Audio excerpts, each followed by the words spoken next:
poor Ned's head was chopped off in the previous season, the kingdom has dissolved into complete chaos. One king sits on the Iron Throne, while 3 more kings have risen up, each wanting something different. Across the Narrow Sea, Daenerys has all but been completely deserted, and is struggling with what's left of her Khalasar and 3 baby dragons. What's in store for our heroes and villains this time around? Let's find out in part 2 of my epic recap. This is Season 2 of Game of Thrones.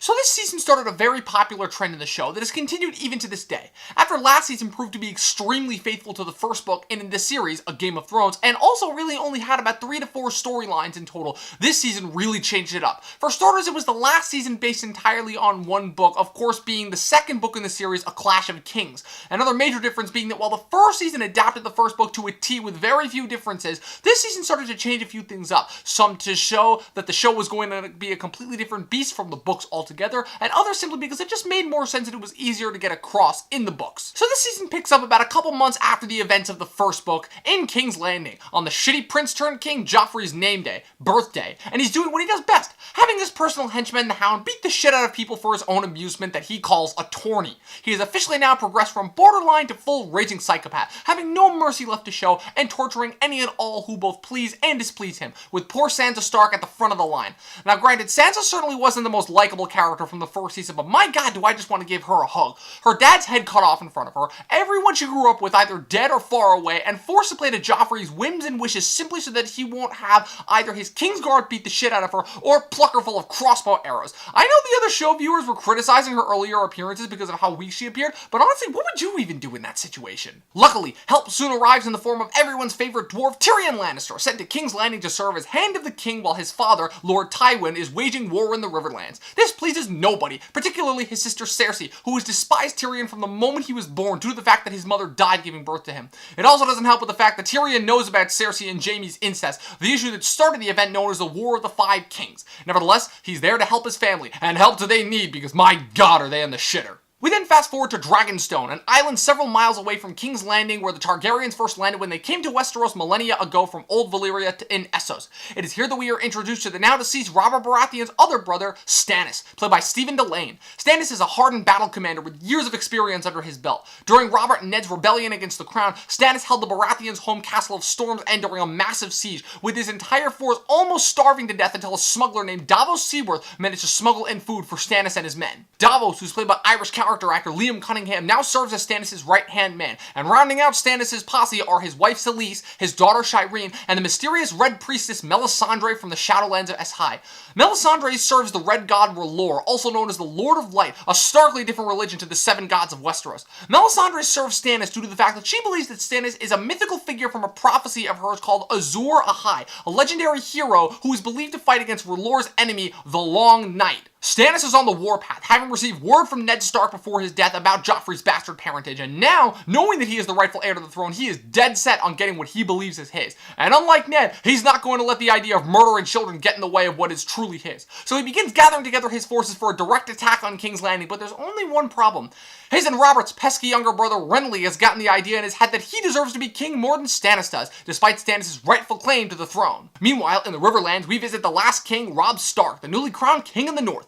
Unlike the first 3 kings, Robb is not fighting for the Iron Throne. He simply wants just 2 things: for the north to be its own region independent from the crown, and justice against the Lannisters for the murder of his father. He's also still got Jaime Lannister captive, but he knows he's going to need more than one extremely valuable hostage if he's going to have any kind of chance against the Lannisters. So in order to gain himself more allies, he sends 2 different envoys. First, he sends his mother Catelyn south to negotiate with Renly Baratheon, and second, he sends the man he's grown up with, Theon Greyjoy, back to his home in the Iron Islands, a place he hasn't been in 10 years, to negotiate with his his father, Balon Greyjoy, the Lord of the Iron Islands, in order to provide the northern forces with ships so that they can capture Casterly Rock, the ancestral home of the Lannisters, and give them an edge in this war. Now we check in north of the Wall, where the snow is snowy and the girls ain't pretty. We find Jon Snow with his merry band of fellow Night's Watchmen. They're on a massive expedition north to try and find out the location of all of the Rangers who went missing north of the Wall. Chief among them, Benjen Stark, Jon's uncle. They're also trying to figure out where all the wildlings have disappeared to, with a lot of rumors pointing to the fact that they've all joined up with Mance Rayder, a Night's Watch deserter who became a wildling and is now going by the term King Beyond the Wall.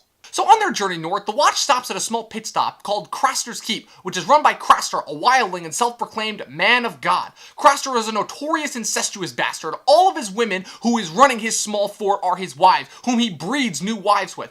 Every single woman in the fort is a daughter wife, and there is not a son of his to be found. The Night's Watch has sort of an uneasy truce with Craster because he will allow them hospitality and news in exchange for them bringing him gifts and keeping their hands off his daughter wives. Things are of course thrown into complete jeopardy when Sam, Jon's fat friend, falls for Gilly, one of Craster's younger wives who is currently pregnant with his child. Jon later also discovers the horrid reason for why Craster has no sons, as well as the reason for why his fort has seemingly not been touched by wildlings, White Walkers, or anything beyond the Wall. Whenever a son of his is born, he sacrifices the baby to the White Walkers. Jon is even more horrified when he discovers that Lord Commander Mormont has known about Craster's arrangement all this time and has never done anything about it. And our final pit stop amongst the recap section of the recap is across the Narrow Sea with the official last of the Targaryens, Daenerys Targaryen. After Drogo's death at the end of last season, Dany has been all but deserted by most of Drogo's Khalasar, who refused to follow a woman, and is now only left with the women, children, sickly, and older members of the Khalasar, along with her faithful servant Jorah Mormont, who was officially turned from the crown after witnessing Dany's survival of the fire and the birth of her 3 dragons, whom she's decided to call Rhaegal after her brother Rhaegar, Viserion after her deceased brother Viserys, and Drogon after her deceased husband, Khal Drogo. So this season sees Dany and her Khalasar stuck in the middle of the Red Waste, a massive desert that stretches from the edge of the Dothraki Sea all the way to Slaver's Bay on the other side of Essos. Luckily, they managed to stumble upon the city of Qarth, a city that just so happens to be the only city in the coast between the desert and the sea. She's almost forbidden entrance to the city by the 13, the council that runs Qarth, due to the fact that she stubbornly refuses to let them see just one of her dragons. But she is shown mercy by one member of the 13, Xaro Xhoan Daxos, and her and her Khalasar are given safe refuge in Qarth, the City of Secrets, as I believe it's called. Back in King's Landing, Tyrion begins to set things in motion to prepare the city for Stannis' upcoming attack, with his first order of business being that he fires Janos Slynt, the head of the City Watch who betrayed Ned, and ordered him off to the Wall, replacing him with Bronn, the Sellsword who represented him in his trial by combat. He then makes plans to get his niece Myrcella out of the capital, and in the process of doing this, he plays a very elaborate game in order to find out which of the 3 small council members remaining, Pycelle, Varys, and Littlefinger, is spying on him for his sister. He does this by telling them each a different story about where he's sending Myrcella. He tells Pycelle that he's sending her to Dorne, Varys that he's wedding her to Theon Greyjoy, and Littlefinger that he's sending her to the Vale to wed Robb and Arryn. Then waits to see which story Cersei confronts him over. When she confronts him over sending Myrcella to Dorne, which is where he was planning on sending her in the first place, he throws Pycelle in the dungeons. However, on the day that Myrcella departs the capital, the citizens of King's Landing stage a massive riot, which Joffrey incites due to someone from the crown throwing cow shit in his face, not to mention the fact that the people are starving. No one is seriously injured, but it does involve a seriously awesome moment where the Hound saves Sansa by brutally slaughtering several peasants who were attempting to rape her. Also, you see more Tyrion slapping the shit out of Joffrey, which always brings joy to anybody who watches the show. Oh my god, and I almost completely forgot the one character who I forgot to wrap who actually has her own storyline this season, and that would be Arya. So after being rescued from King's Landing by Yoren, the Night's Watch member who Ned was friends with, Arya slowly begins trekking her way north with Yoren and his other recruits, who's planning on dropping her off at Winterfell. She makes several friends amongst them, including Hot Pie, a fat cook's assistant, and Gendry, a tall, muscular blacksmith apprentice and unknowingly one of Robert Baratheon's bastards.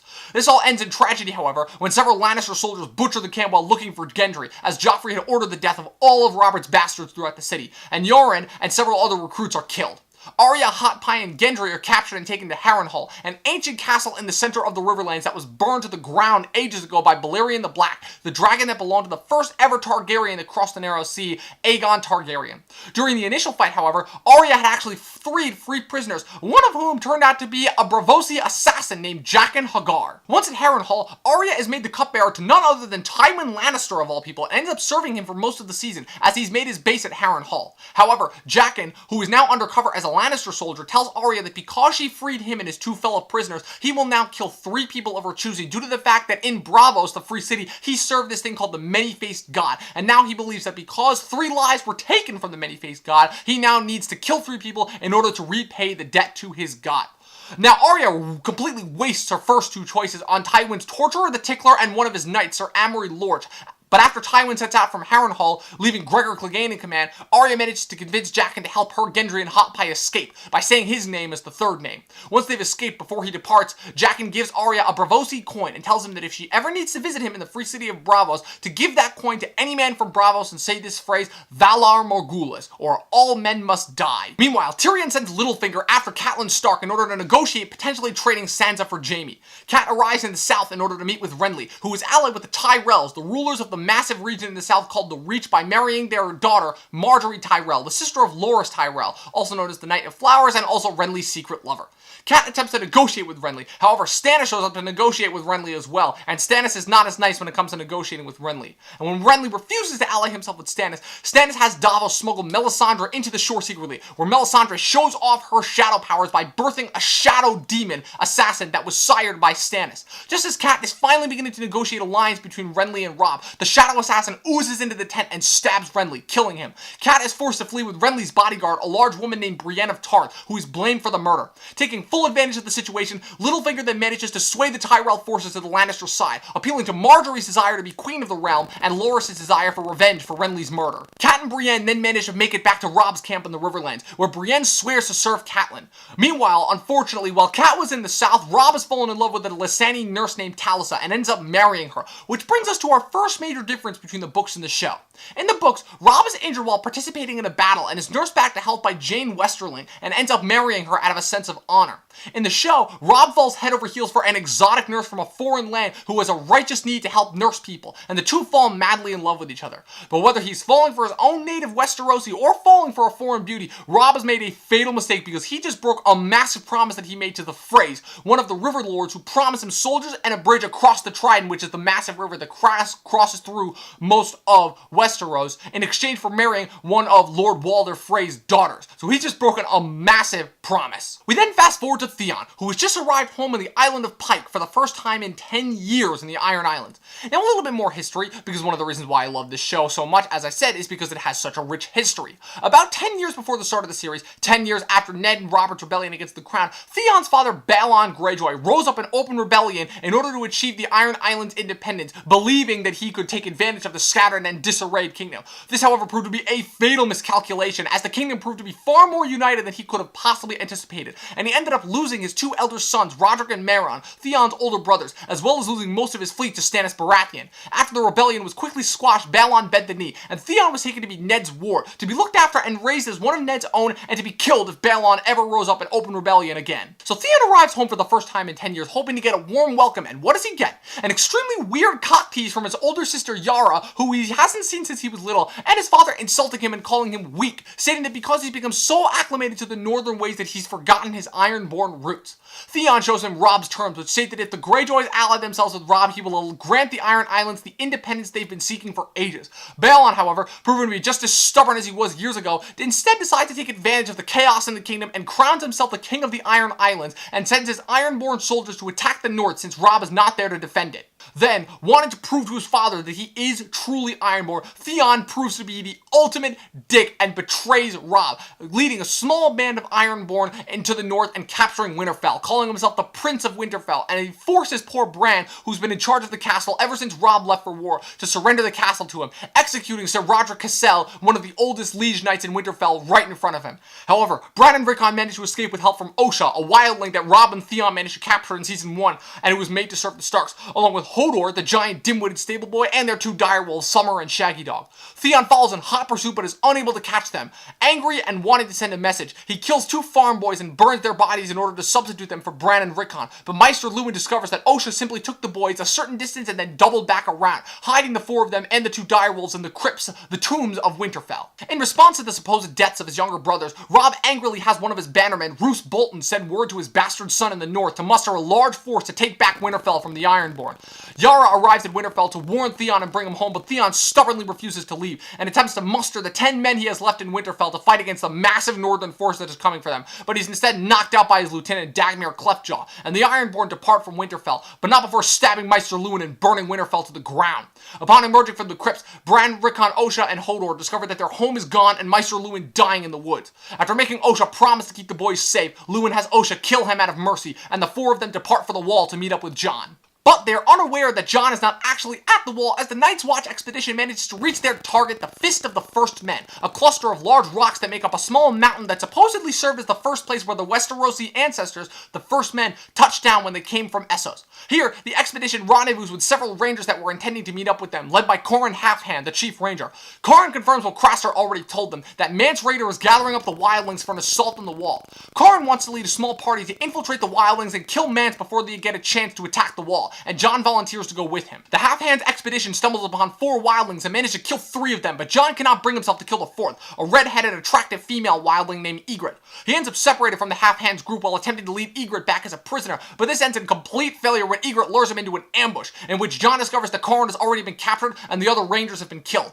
Knowing that the only way for Jon to survive and make it back to the Wall to warn the Watch is by having them infiltrate the wildlings, and so the Halfhand provokes Jon into a fight which ends with Jon killing the Halfhand, earning him the good graces of the wildlings. Meanwhile, in the south, Jaime attempts to escape from his prison by killing another prisoner who also happens to be his cousin, as well as the guard, who is the son of another one of Robb's bannermen, Lord Karstark, but he's caught in the process of escaping. Desperate to get her daughters back, however, Catelyn frees Jaime and sends him with Brienne to King's Landing against the wishes of Robb, and infuriating Robb, along with Lord Rickard Karstark. This leads to Cat's imprisonment and Robb sending his men after Brienne and Jaime, who are now on their way to King's Landing. Speaking of King's Landing, the day of the battle arrives as Stannis sails with all of his forces to King's Landing in order to take back the throne from the Lannisters. However, Tyrion manages to decimate most of Stannis' fleet with unexpected substance, wildfire, a green substance that burns anything in its path and cannot be put out. He'd previously found hundreds of barrels stored beneath the crypts of the Red Keep, but he hadn't realized its uses until now. However, despite managing to destroy most of Stannis' fleet, which unfortunately kills Davos' eldest son Mathos in the process, Stannis still manages to land on the shores of King's Landing and begins doing some serious damage with his forces. Joffrey is forced to retreat inside the Red Keep by Cersei during the fight, and the Hound is injured and ends up retreating from the city, forcing Tyrion to lead the soldiers in a direct assault. During the fighting, Tyrion is almost killed by a member of the Kingsguard. However, he is saved when his squire Podrick Payne stabs the Kingsguard member, Sir Mandon Moore. Stannis' forces are then forced to retreat when Tywin Lannister shows up with the combined Lannister and Tyrell forces, as Littlefinger had successfully managed to rally the Tyrell to the Lannister side. The combined force manages to push back Stannis, and the day is won for the Lannisters. After the fighting, however, in order to cement their new alliance with the Tyrells, Joffrey agrees to put aside his vow to wed Sansa in order to wed Marjorie, and Tyrion, still badly wounded from the fighting, wakes up to discover that he has been demoted from Hand of the King now that Tywin is back in the city. Back in Qarth, Daenerys is having no luck convincing anyone to fight for her cause. Despite support from Xaro Xhoan Daxos, Dany refuses to marry him and is unable to get further support from the 13. After returning to her apartment, however, one day, she discovers her Dothraki have been slaughtered and her dragons have been taken. At a meeting of the 13, she discovers that Zariel, who is in league with Piat Pri, who is the lead warlock in the city, have conspired to steal her dragons in order to give themselves power. Pri then slaughters the other members of the 13 while Zaro crowns himself king of Qarth.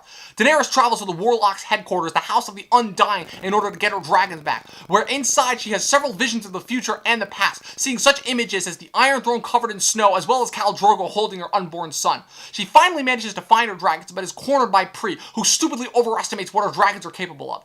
Dany then has her dragons burn Pri alive, as well as burn the House of the Undying to the ground, and her Jorah and the rest of her Dothraki soldiers manage to imprison Xaro inside of his vault, which as it turns out contains completely nothing, meaning he was bullshitting her the entire time about being rich and helping her, and they ransack his house in order to get the jewels they need in order to continue their expedition to Westeros. And to conclude the season, because we haven't really seen any White Walkers or undead people since Craster's, back at the Fist of the First Men, Sam and 2 of his other brothers, Gren and Dolorous Edd, managed to discover a pack buried in the snow containing several shards of dragon glass, or obsidian. Just then, they hear 3 horns blow the signal for the White Walkers, and Gren and Edd run off, leaving Sam stuck in the snow. Sam then witnesses a massive army of undead people led by a White Walker on an undead horse, who then proceed to attack the Night's Watch members. So that was season 2, and despite it only being the second season, it proved that this show was certainly not going to be a one-hit wonder, and it also proved that shit was only going to produce more shit, and I do not mean the shit that comes from the butt. We said goodbye to some more people, although surprisingly no main characters, and we had our first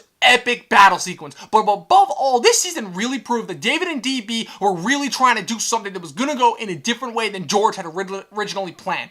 Despite being based on only the second book in the series, A Clash of Kings, this series does take more liberties with adapting the material from the books, and they are a bit more obvious than they were in season 1, but it's only meant to add more to the show, making this quite possibly the first non-sophomore slump we've ever seen from a TV show with a fantastic first season. So that was season 2. Like I said, be sure to tune in the weeks to come for more of my recaps, and also be sure to tune in, of course, for the big event, July 16th, the Game of Thrones Season 7 premiere. That's it. I am the movie and TV nerd. Make sure you click the like button and the subscribe button on this video. Make sure you also follow me on Twitter at Movie Nerd Review, and check out my website, movienerdreviews.com. That is it. I will see you guys next time.